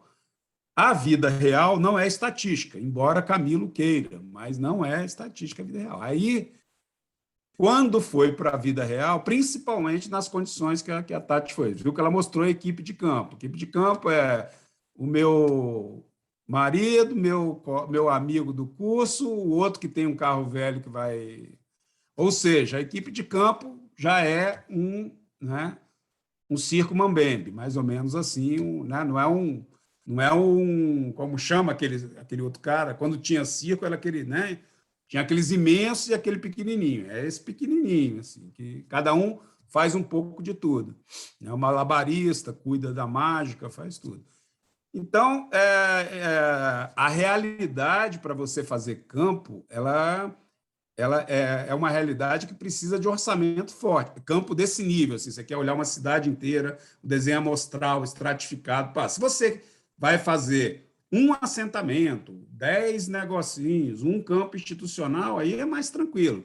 Mas se você quer fazer campo nesse nível, que era o projetado, pense em dinheiro primeiro, porque você não vai conseguir fazer se você não tiver dinheiro, né? Porque o dinheiro que vai propiciar você poder ter gente no campo, nas horas, ir em todos os lugares, substituir a amostra, fazer a coleta sistematizada com coisa digital para facilitar o que já tinha lá, mas para facilitar depois o processamento, saber fazer expansão da amostra depois. Então, essa coisa de dado primário tem que ver o tamanho da coisa que você quer fazer, né?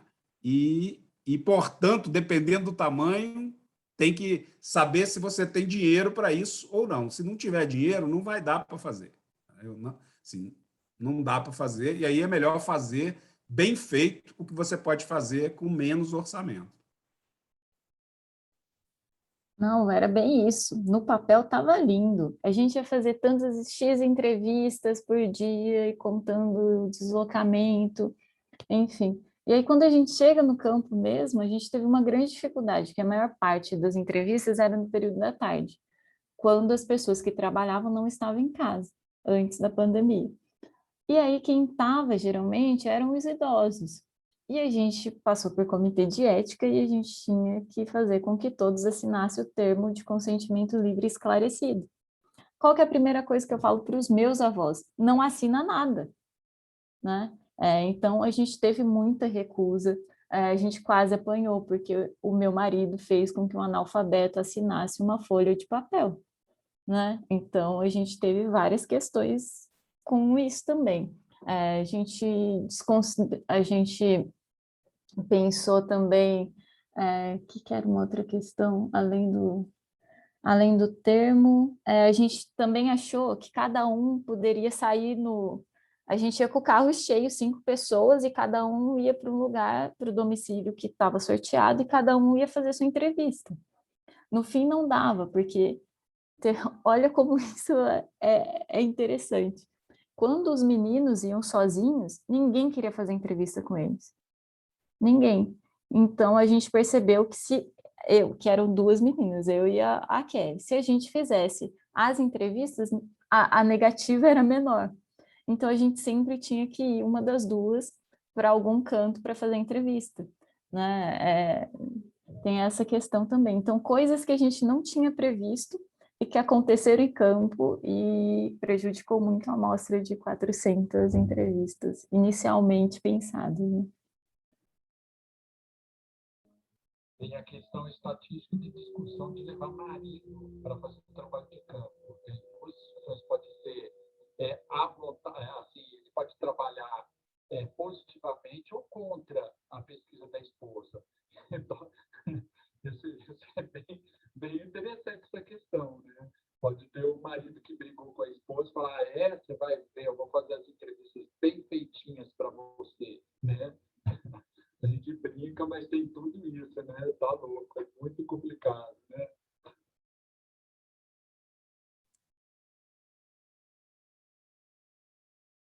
Eu acho que a Tati tocou num ponto que é importante para todo mundo aqui também. Quem está pensando em fazer campo, no campo que tem essa natureza de entrevistas individuais, né, domiciliares e tal.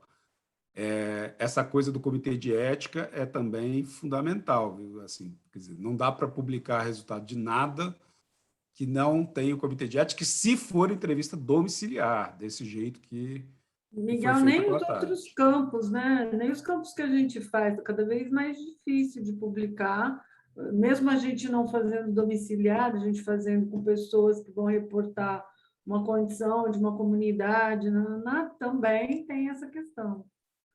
E a gente também passa os nossos perrengues, né? Pergunta para a Silvana como é que é entrevistar aldeia, uma comunidade que tem um cacique e tem um cara que representa a comunidade e que eles estão em conflito.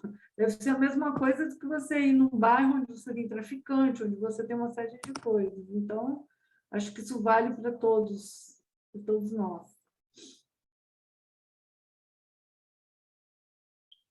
Tati, você colocou que tendo uma menina, alguém, no caso, alguém do gênero feminino, né, era mais fácil a aceitabilidade da população. Mas vocês, como mulheres, teve algum momento que vocês se sentiram numa situação de opressão, assim, algum lugar que vocês achavam que era perigoso de ir para fazer as entrevistas? Vocês não escolheram esses bairros? A gente deixou esses bairros para o fim. A gente tinha começado com centrais, justamente por isso, porque a gente estava dependendo o contato era com a Secretaria de Saúde para a gente poder entrar em alguns bairros.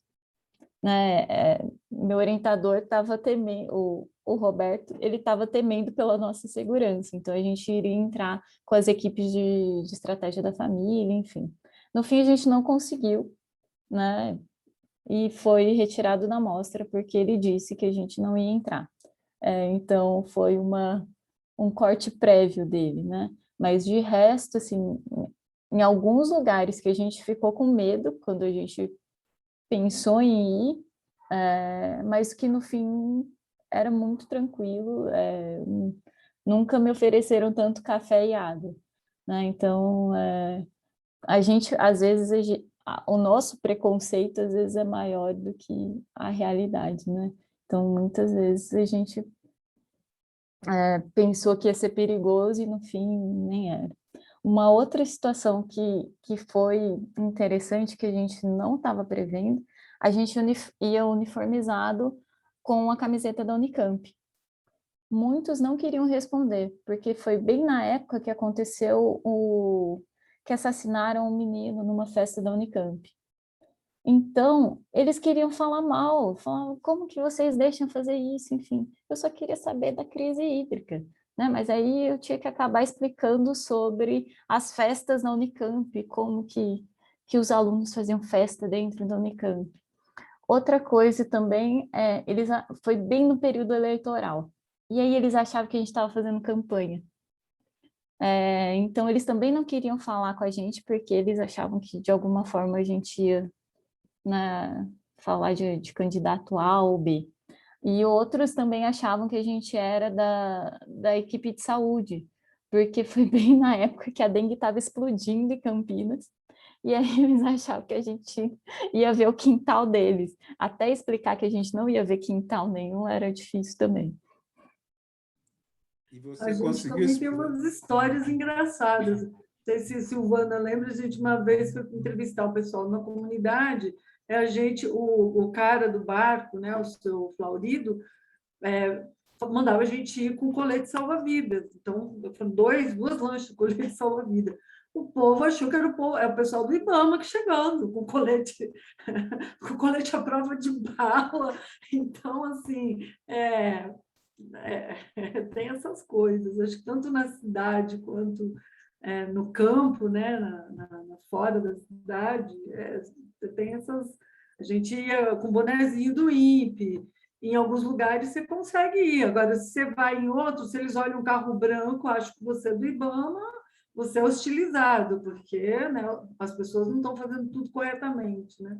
Então, isso faz parte das histórias de campo, das coletas de dados. E só por curiosidade, você sabia explicar a questão das festas da Unicamp? Você tinha ido a muitas? Você não teve problema para... Não, eu não ia em festa da Unicamp, porque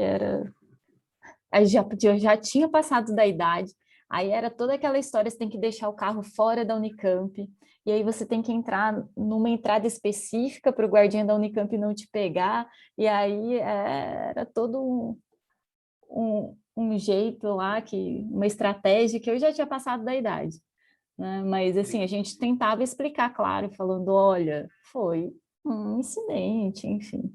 A Unicamp não é feita só de festa e blá, blá. Só que aí entrava numa discussão, claro, né, baixo nível de, vocês, estudantes, só estão na faculdade para fazer festa. E, falava obrigado e vamos seguir para a próxima amostra. Mas eu acho que a principal diferença é porque a Tati estava no departamento de demografia, né? Fazendo um doutorado em demografia. E demógrafo é um bicho que gosta de método bastante, assim, né? Tudo. O censo é um negócio imenso, né? Uma operação de guerra, assim, de logística. Rafael estava trabalhando aí no censo 2020, enfim, mas os censos são operações assim.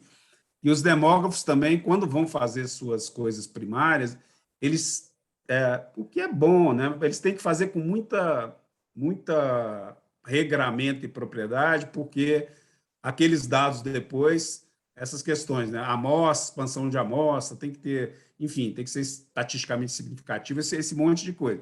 E aí eu acho que, no caso da Tati, foi uma transposição um pouco desses métodos, que é para a pesquisa de doutorado dela, pensar Campinas, que é uma cidade imensa, mas uma transposição dos métodos do censo para isso. Então, sem equipe, né? E sem as operações para fazer. Então, eu acho que é isso que é interessante ressaltar aqui para todo mundo, porque todo mundo aqui, todos os trabalhos de todo mundo aqui, de alguma maneira precisa de um campo, né? Ou precisa de um campo. Nem todos os trabalhos precisam de dados primários, que é aquilo que a Tati estava fazendo, né? Mas todo campo pode ser um campo de coleta de dado primário ou de coleta de alguma coisa, de uma informação, mas de um certo nível, que é o nosso caso, ou de verificação, como a Maíra disse. Vou lá, verifico, e a Tati falou, explica depois. Mas para todo mundo aqui, eu acho que é ficar atento com isso. Assim. Quem está pensando nos seus campos, né, estruturar um pouco a cabeça para poder enfim, primeiro, não conseguir fazer, né? Segundo, quer dizer, projetar uma coisa que será impossível de fazer. Então, conversem com seus supervisores e mais experientes antes de pensar esses campos, estruturas e tal, porque senão acaba não dando certo, né? Gente, ainda sobre os campos, hoje em dia a gente vê muito questionário sendo enviado pela internet. Funcionaria com um trabalho desse tipo, como da escassez hídrica? Ou vocês precisavam ter o contato, visitar as moradias uma a uma? Eu acho que o contato com a população, primeiro conhecer o lugar, né? Que às vezes a gente faz ideia do bairro ou já passou de carro, mas outra coisa é você andar pelo bairro, né? E eu acho que esse contato de entrevistador com entrevistado, né? Por mais que levava 20 minutos a entrevista, eram 20 minutos que você ia construindo uma relação ali, ia acabar, mas era uma relação de confiança, né? Que no fim ele estava respondendo as coisas para você, e no fim ele estava contando histórias da vida, né? Os causos, e tudo isso eu acho que serviu para a gente pensar em situações que a gente não esperava que tivesse acontecido, né? Por exemplo, quando a gente chegou para entrevistar uma mulher, ela era do Nordeste, e aí a gente falou assim, quando a gente perguntou, você acha que Campinas está vivendo uma crise hídrica? Ela disse, não, você nem sabe o que é seca, né? Então, de fato, depois que a gente se tocou e falou assim, nossa, a gente precisa tomar cuidado como a gente pergunta, né? Como a gente vai construir essa relação. Eu acho que quando como a gente trabalhou com foco num questionário de percepção, eu acho que ele tinha que ser frente a frente, né? Ele tinha que ser pessoalmente. Às vezes, quando é só uma questão, uma pesquisa ou de opinião, né? Ou uma pesquisa tipo de opinião eleitoral, às vezes essa questão do online, ele funciona muito bem, porque você consegue atingir um público muito maior, né? Então, acho que depende, né? No nosso caso, a gente queria muito ver a percepção que as pessoas pensavam, né? A reação das pessoas quando a gente perguntava. Eu achava que isso era coisa de livro, mas a reação das pessoas quando a gente perguntava, tinha uma questão que era, quem você acha que é o culpado pela crise hídrica? A falta de chuvas, o governador? Porque muito se falava do Alckmin, né? Na época era o Alckmin, e que ele não tinha feito políticas para evitar a crise hídrica. Então, a gente tinha várias questões, e aí eu acho que o governador era a segunda opção, e as pessoas já paravam ali, e a gente nunca imaginava que as pessoas iam responder que era o governador, né? Então, a reação das pessoas também fez parte, no final, para a gente compor um pouco dessa questão da percepção da população. Mas tem uma coisa, Mariane, essa coisa do online, a minha experiência com o trabalho da Ana Morato também, é que é bem complicado, viu? Também as pessoas não respondem, porque a gente mandou muitos questionários. A gente não, ela mandou muitos questionários. A resposta, o retorno é muito pequeno. Então, quando você está ali no tete-a-tete, a pessoa fica até constrangida de não te receber, né? A gente já fez foi bem invasivo em algumas vezes, coisa que não deveria, mas enfim, às vezes acontece, né? Mas quando é online, cara, você não consegue, é muito difícil você ter um retorno. Quantas vezes você parou para responder um questionário de alguém que você não conhece, que te mandou por e-mail? Né? Estou terminando minha tese, preciso que você responda a minha... Você vai falar, eu vou parar tudo que eu estou fazendo aqui para responder questionário de alguém que eu não conheço, que eu não sei como é que vai usar esse dado? Não, Bel, uma questão que me veio à cabeça, né, foi por isso que eu perguntei, inclusive, é que, assim, de vez em quando a gente recebe alguns questionários recomendados, né? É alguém que a gente conhece que pede, olha, é meu aluno, é meu conhecido, é da minha turma, por favor, responda. Mas eu tenho uma dificuldade imensa para responder questionário, porque geralmente vem algumas opções e ou me encaixa em mais de uma, ou não me encaixa em nenhuma, aí eu não sei o que responder, aí eu respondo, depois eu fico pensando, mas eu acho que aquela outra era melhor, aí eu fico pensando, se eu tenho essa dificuldade em preencher, eu fico imaginando a pessoa que recebe para analisar até onde ela pode confiar naquele questionário que foi respondido por uma pessoa que ela não viu, que ela não sabe nem se existe.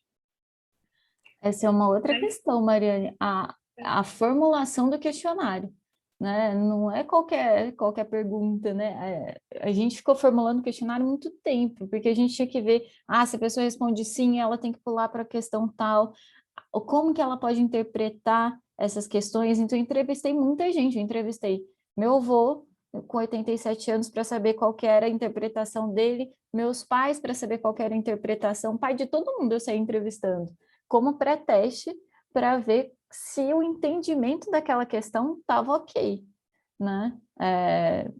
Enfim, quando a gente ouve falar sobre crise hídrica, a gente pode ter uma interpretação. Quem nunca ouviu falar, né, a gente precisa, de alguma maneira, tratar aquela questão para ficar entendível para todo mundo, né? Essa é uma outra questão. E depois que eu fiz o survey, a pesquisa de campo, eu respondo tudo, qualquer coisa. Se me pararem na rua e perguntar, você tem 5 minutos para pesquisa? Eu tenho. Pode deixar que eu respondo. Porque depois que eu vi o que é, eu respondo qualquer coisa. Você não é má, não. Você é boazinha, Tati. Filha do Miguel. Você é muito boazinha. Viu, Miguel? Viu? Alguém falou que eu sou boazinha. Sempre tem alguém, né, que... Mas, Mariana, essa coisa que você colocou é um debate muito atual, na questão principalmente dos censos demográficos e das pesquisas sociais, né, das pesquisas mais sociais, né?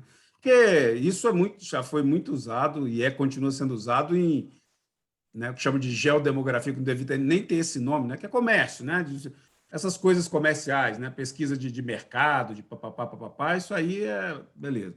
Agora, quando você vai para o campo da demografia, do censo e dos indicadores sociais, é um risco de viés muito grande, né, que você tem nessas coisas, e um risco de apagão, né, de você também, de cobertura, né, de exclusão de um monte de gente que não está no sistema. A gente pensa que todo mundo está no sistema, não está no sistema. Nem todo mundo está no sistema. Muita gente não está.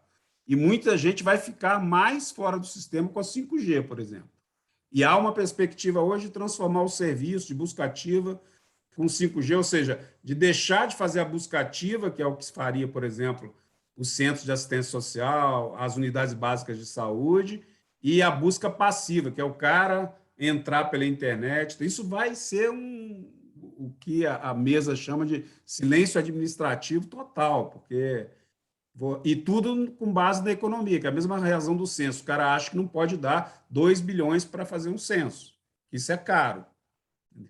Aí você vai olhar, né, as prioridades, isso é milho de galinha em relação ao dinheiro que você tem no país e a importância desse tipo de informação, que já é decadal, né?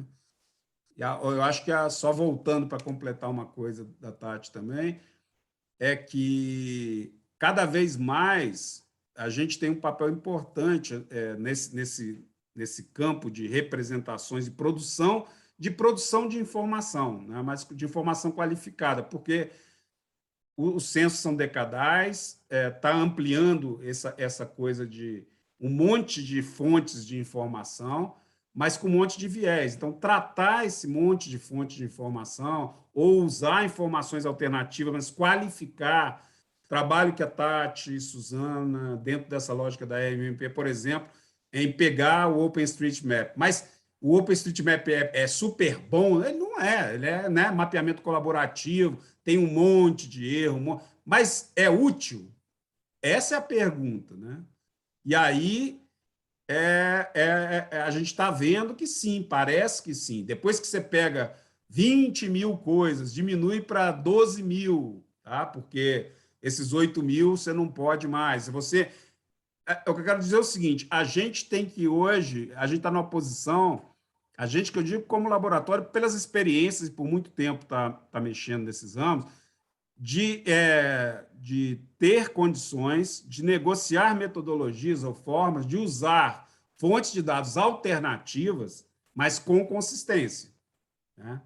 Isso implica em não usar assim, vou usar o dado do celular, vou usar o dado do Twitter, vou usar... Não, isso é mais complicado. Vou usar o dado do OpenStreet, são os dados espaciais que a gente usa, ou outros, né?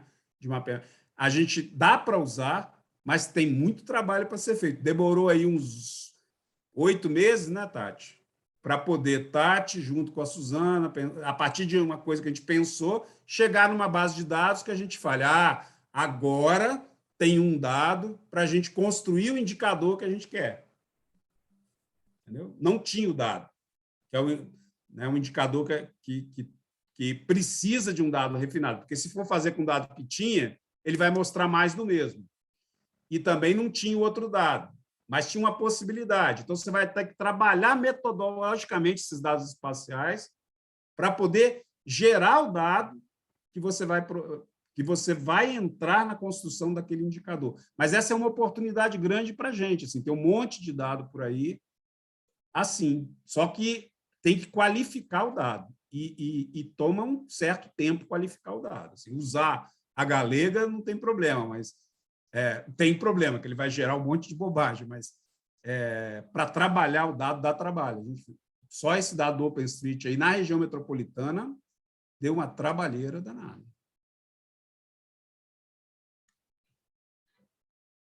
Gente, a gente está chegando no final do período reservado para atividade. Alguém tem uma última pergunta? Tati, quer deixar uma mensagem? Não, eu só quero agradecer vocês. Mariane, obrigada pela oportunidade de falar um pouquinho mais dos indicadores. E tá gravado que a Isabel acha que eu sou boazinha. Tá, Miguel? Eu queria só agradecer a Tati muito, que eu adorei também. Manda esses slides para mim, até por me emocionar, para lembrar de coisas que eu nem lembrava mais, que a idade vai apagando. Adorei aquela estradinha, assim, adorei. Fiquei aqui, adorei ver a professora Aldaísa, adorei ver a Aldaísa, mais jovem, com aquela energia toda. Então, muito bom. Muito obrigado por esse momento nostalgia aqui e memórias, né? Às vezes você é boazinha, assim. Obrigado, Mariane. Obrigado, Mariane. Não, Tati, eu que agradeço. A Tati foi muito prestativa quando a gente pediu essa atividade, fez num tempo recorde. Eu acho que ela teve menos de uma semana para preparar. E eu acho sempre muito interessante quando o palestrante que a gente convida traz um pouco da trajetória, traz um pouco do pessoal. Que a gente tem uma ideia assim de, você não chegou aqui, você não nasceu pronto, perfeito, acabado, você teve toda uma trajetória, então isso valida muito a nossa trajetória também, quando a gente percebe que os percalços que a gente está passando, eles são reais e são muito recompensadores. Então, Tatiane, muito obrigada. Miguel, agradeço sempre a oportunidade. E a gente se vê semana que vem, Miguel? Você que é dona da agenda. Eu tomo conta dos papos, das oficinas, é você, e do papo e do Vida em Janelas. Por enquanto está todo mundo sem, já tivemos um Vida, está todo mundo vivendo, daqui a pouco a gente conversa de novo. A gente sobrevive. Não, então a gente só vai confirmar se vai ter um papo na janela semana que vem. E, por enquanto, é isso. Obrigada a todos pela participação. Obrigada a todo mundo. Legal, Seja obrigada. bem-vindo, pessoal. Rafael. Agora você já Obrigado, se pessoal. turma aí. Muito legal. Obrigada. Obrigada, Tati. Beijo todo mundo. Beijo, Beijo. tchau. Beijo, Tchau, gente. beijo.